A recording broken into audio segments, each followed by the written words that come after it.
pejy mbavao afantanteraka kosa indray ho fandraisana anjara ny orinasa SMTP eo amin'ny fanatsarana ny serny sosialy ny mpiarabelona dia nanolotra fanampiana ny hôpitaly HGR Ampefilo ity orinasa ity.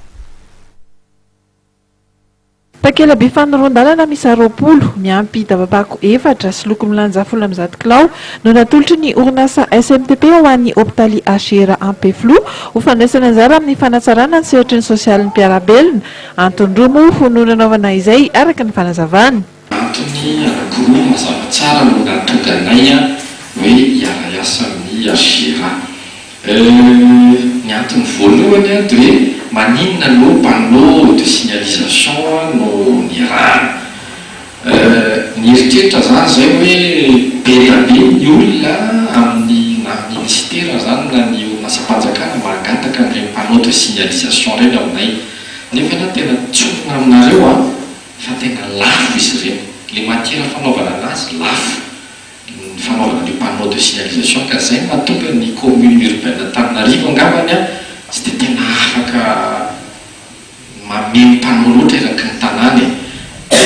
Izay zany nanapa-kevitra hoe aleo panneau de signalisation no anisany ataontsika hoe anjara vatonay hoentina ataon'ny hôpitaly satria ny hôpitaly zany toerana anankiray tokony ahitan-taratra ny firindran'ny fiarahamonina. Tsika efa mahita daholo isan'andro mialatsiny teny frantsay hoe degré d'incivilité iainantsika isan'andro amin'ny fifamoivoizana na taxi be naiza dia eritreritra zay hoe mahanjara brikinay no nametraka fandrindrana amina torana tokony mendrika an'izany.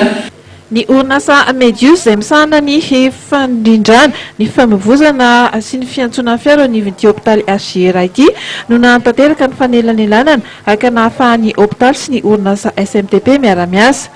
Mbola fanomboana ihany kosa nefa izy ity satria dia ahatra taona iray ny fiara-mionantoka eo amin'ny risitelo ireto.